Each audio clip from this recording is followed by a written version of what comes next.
Alors, pour un cadeau d'anniversaire pour une petite fille, on va imaginer une décoration de porte. Alors, elle est passionnée de cheval et j'ai demandé à ChatGPT de me générer des images. On le voit ici en bas, là, ChatGPT qui génère des images. Et il se trouve que j'en ai deux qui me plaisent. Celle-là parce que le cheval est sympa, d'accord, et que je vais pouvoir l'utiliser dans une découpeuse laser pour regarder la forme. Mais je voulais une silhouette plus féminine, donc j'ai demandé la même en silhouette plus féminine. Et en fait, ChatGPT il a du problème avec la même. Donc on va voir comment je vais utiliser ces deux images pour en faire une seule sous Inkscape. Alors, déjà pour pouvoir les travailler comme je veux, c'est-à-dire qu'elles soient découpables au laser, je vais déjà les transformer en vecteurs. Donc c'est-à-dire que là ce sont des images bitmap et je vais les transformer en vecteurs. Donc vous voyez que j'ai l'outil ici là. Vectoriser un objet matriciel, donc j'applique et en fait il me fait la même image. Alors on a l'impression que c'est la même image, mais quand on clique dessus on se rend compte qu'en fait cette image là est faite de milliers de points. Chose amusante, on peut sélectionner les points qui sont à côté les uns des autres, et là c'est ce que je vais faire pour, vous voyez, garder la silhouette féminine du jockey. Je découpe cette silhouette et je la colle. Et du coup, vous voyez que j'ai une silhouette, cette fois, qui est féminine par rapport au jockey. Alors, si je veux... Et du coup, j'ai plus besoin de celle-là. Donc ça, je mets de côté. Et je vais faire le même travail avec celui-là, mais pour cette fois, garder que le cheval. Donc, vous voyez que je peux régler la couleur que je vais utiliser en seuil pour garder les formes. Donc, j'essaye... Voilà. Pas trop, parce que sinon, on voit plus rien. Voilà, j'essaye vraiment de garder les formes les plus évidentes en faisant disparaître les petits trous, etc. Donc j'applique. Donc là, j'ai la même chose. On a l'impression que j'ai la même chose, sauf que ce sont des vecteurs. Alors pareil, là, il va falloir que j'efface le jockey. Alors avant d'effacer le jockey, je vais faire en sorte que celui-là soit à peu près à la même taille. Hein, parce que tant qu'à faire, qu'on est à peu près... Voilà, voilà. Voilà, là, ça serait pas mal comme ça. Voilà, là, ça serait pas mal comme ça. Donc là, je vais essayer de voir ce que je peux faire pour effacer ce jockey. Donc je peux sélectionner les points qui ne m'intéressent pas et les effacer. Alors, je pourrais aussi, très simplement, retravailler l'image avant de la vectoriser. Hein. Ça serait une possibilité, mais bon. Voilà. Donc là, j'ai quelque chose sans le jockey. Comment je peux intégrer celui-là là?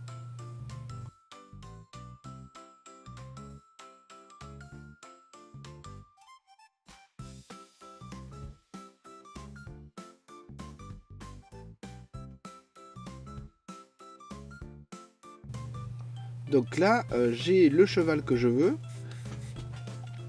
c'est-à-dire avec les découpes que je veux, et le...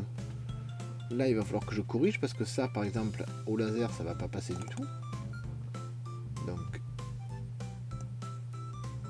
je peux simplement faire...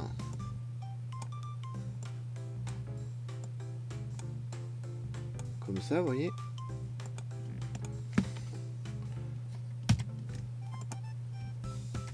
Et fusionner les formes. Parce que si je fais... Et là, par exemple, vous voyez, classique. Si je fais ça, la forme ronde va pas être découpée. Elle va être découpée, mais complètement séparée. Donc je la prends, je la positionne ici, par exemple. J'essaye de voir ce que ça donne. Oh, ça va. Et après, je la fusionne, ce qui fait que celle-là sera complètement découpée. Ça, je vais l'enlever.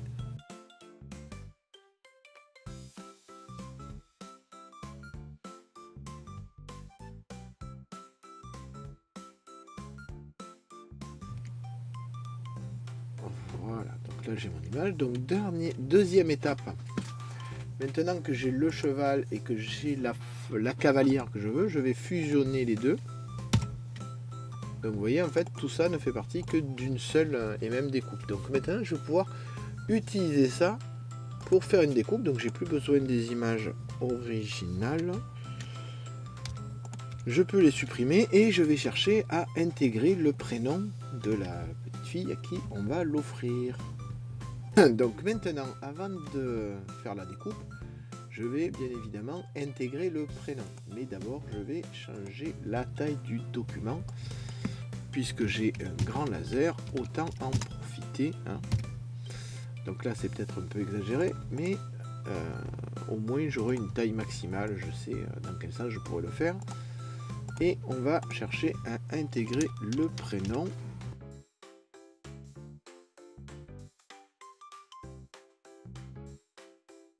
Maintenant, il va falloir trouver une police de caractère. Alors moi, j'aime bien celle-là.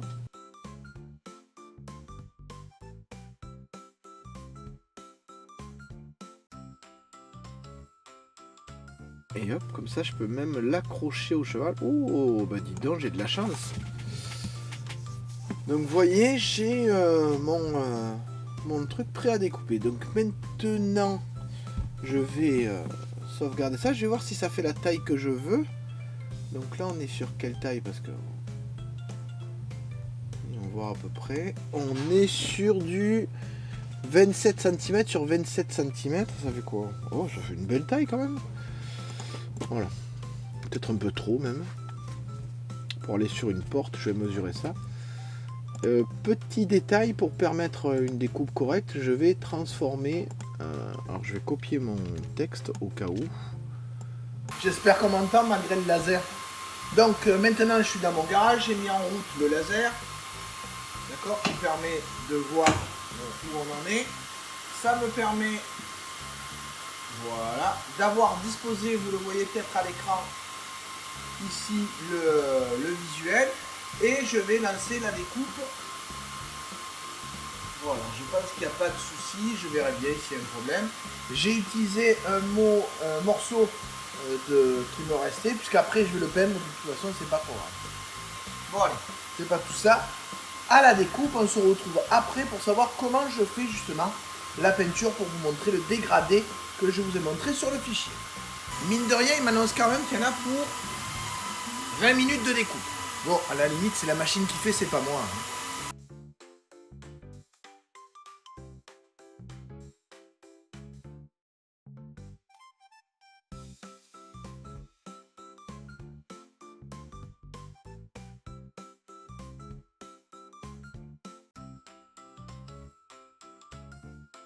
Ça y est, au bout de 27 minutes, le fichier est découpé. Donc vous voyez là comment il a été fait.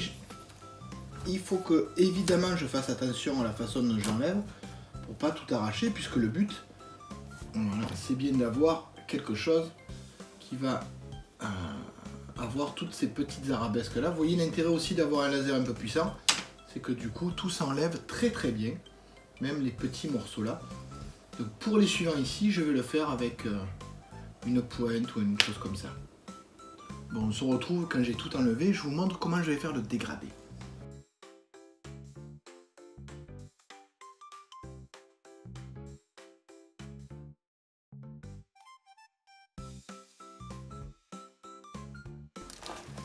Voilà. Première étape, je dégraisse, je nettoie un peu l'essuie avec de l'acétone. L'idée c'est que vraiment la peinture puisse accrocher.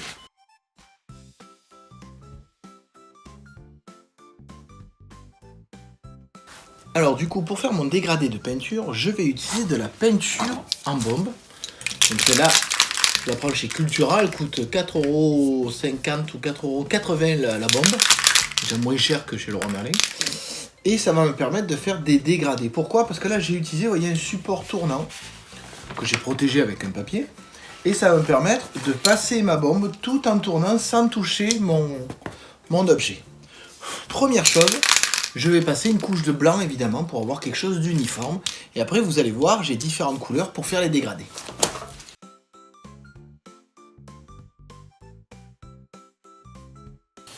Tout l'intérêt d'utiliser du miel lumineux, c'est justement cette surface blanche qui est très lisse et qui va me donner un super rendu visuel.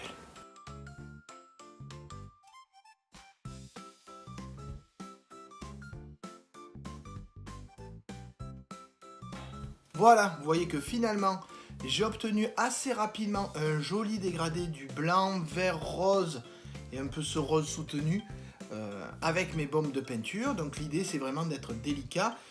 J'ai peut-être pas assez attendu entre chaque couche, ça donne un petit côté granuleux, mais c'est pas vilain, donc ça m'ira.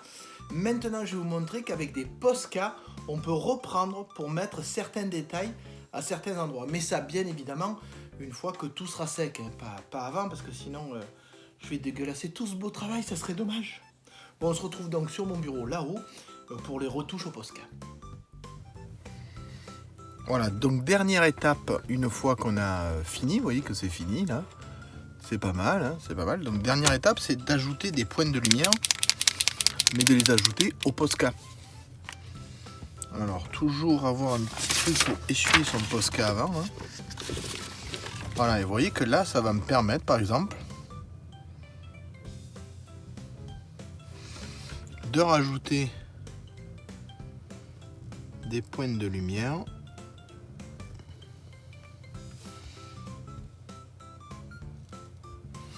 Au Posca blanc.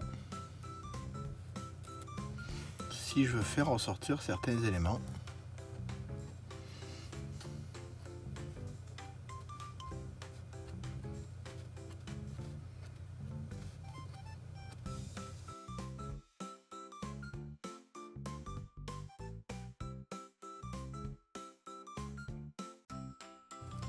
Et vous voyez que ça donne tout de suite un peu plus de relief à la découpe.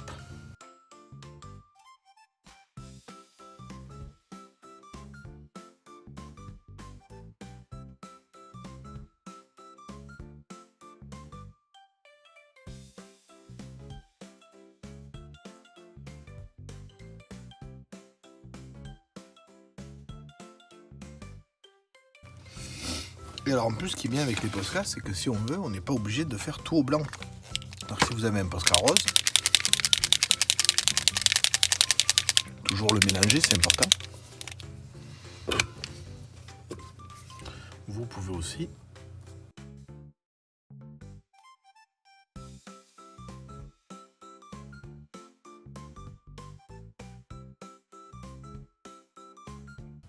et si jamais c'est raté, si vous l'enlevez tout de suite, ça passe.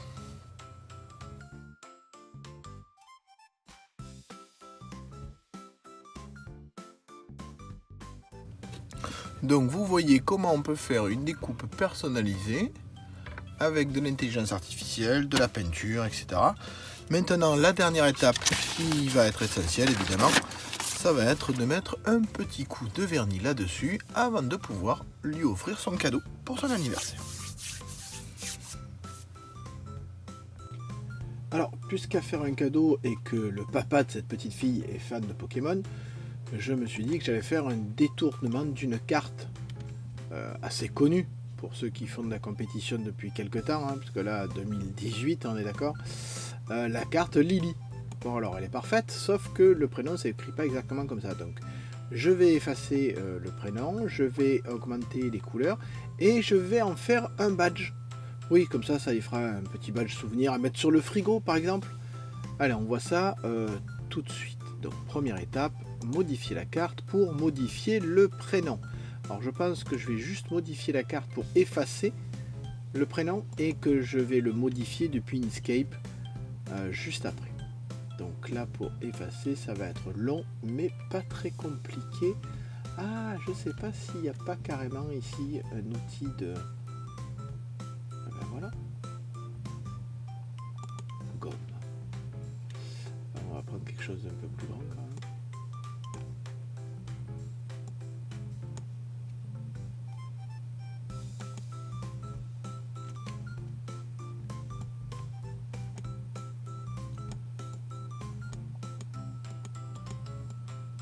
Ah.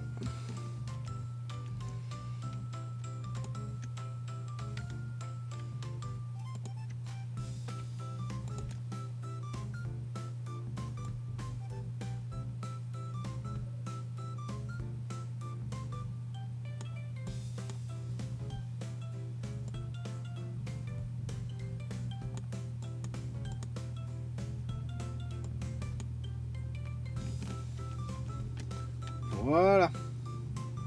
Donc c'est pas extra, mais ça suffira. Après, c'est pour faire un badge. On écrase et on va passer sur Inkscape pour pouvoir faire les modifications que je veux faire.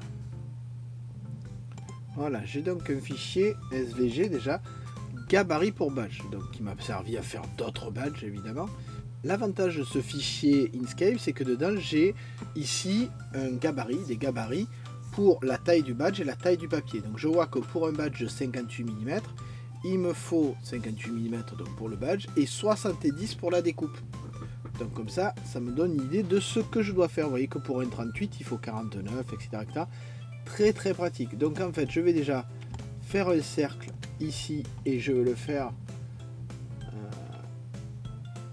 hop, et je vais le faire ici avec un rayon de 70 ici et 70 là. Je le copie, je le colle et je vais y faire un rayon de 58.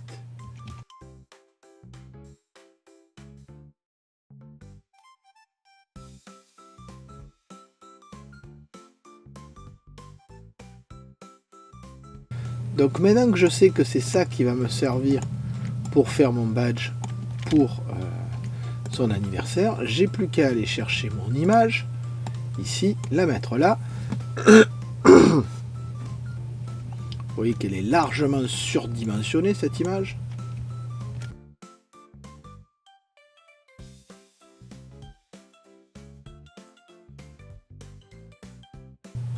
Voilà, alors vous me direz, mais le problème, tout le reste là, j'en fais quoi? Eh bien très simplement, je vais prendre ça et je vais le remplir de la couleur qui est ici. Et bien sûr, je vais le mettre dessous.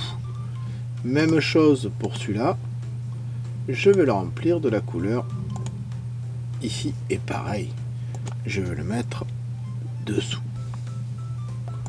Donc vous le voyez, j'ai ma carte supporter, je n'aurai plus qu'à la découper correctement. Si je veux la découper correctement, je prends ce cercle, je le copie, je vais le mettre dessus mais en transparent, ne serait-ce que pour avoir la découpe. Il me manque une dernière chose, alors ne vous inquiétez pas de toute cette partie jaune, elle sera masquée par le badge. Je vais donc écrire le prénom ici, définir un contour.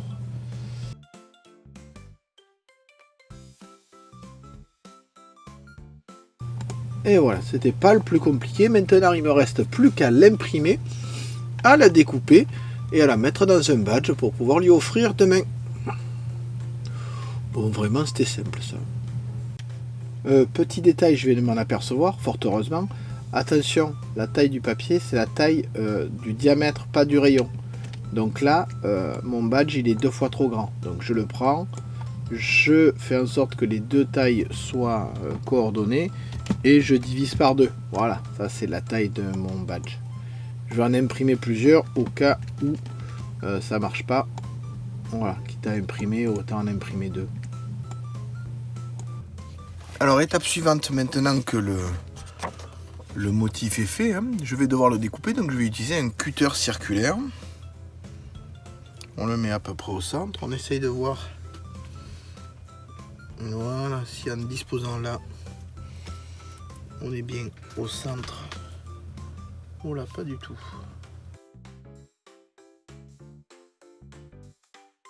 Là, j'ai mon badge, je prends ma badgeuse. Voilà, la taille est bonne. Je prends ma badgeuse ici. Je vérifie la taille. Très bien, je vais chercher de quoi faire mon badge. Alors, on met d'abord le support métallique. Après, on met l'illustration. Après, on met la petite feuille de protection. Alors, effectivement, je peux le découper encore un peu. Ensuite, hop. Ça, on le met à côté. On presse doucement en appuyant plusieurs fois.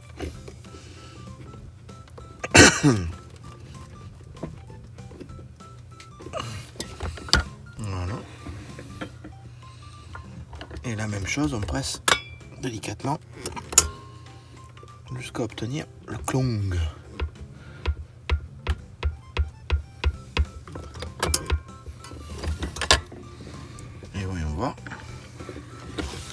ben voilà, vous voyez.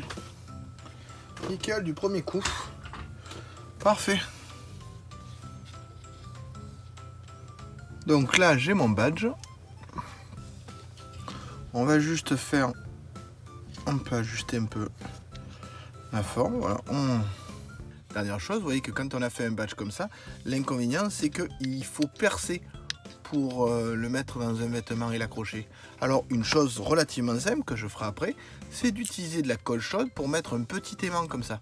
Ce qui a un double avantage. D'abord ça le transforme en magnète et ensuite si on a un autre aimant, on pourra l'accrocher à des vêtements sans aucune difficulté. Et vous voyez que l'aimant il va rester accroché ici si jamais on n'en a pas besoin. Donc on peut utiliser cet aimant à l'intérieur du vêtement et coincer ainsi le badge pour pouvoir l'accrocher à n'importe quel vêtement sans abîmer le vêtement. Je vous montre. Donc par exemple c'est le cas ici, vous voyez que là j'ai mon badge. Mais en fait je vais vous montrer, là il n'est pas agrafé. Bon, je sais pas si on le voit, je vais passer sur l'autre caméra. Vous voyez, c'est un petit aimant qui est juste là. Voilà, qui tient le badge de l'autre côté. Donc ça me permet ainsi d'avoir un badge qui tient bien. Et quand je l'enlève, j'ai pas fait de trou à mon vêtement. Donc vous avez vu comment j'ai pu fabriquer deux cadeaux originaux. Un premier, une découpe avec le prénom et un dégradé de couleur qui est rehaussé par quelques traits au Posca. Et un deuxième beaucoup plus simple, un badge qui a été fait avec une carte personnalisée qui a été imprimée exprès. Donc vous le voyez, avec du fait maison, on peut faire de très jolis cadeaux à partir du moment où ils sont faits avec passion. D'ailleurs, je me demande si ça va pas être les prochaines récompenses de mes élèves. Faut que je travaille là-dessus. En tout cas, je vous remercie de m'avoir suivi et je vous dis au revoir et à bientôt.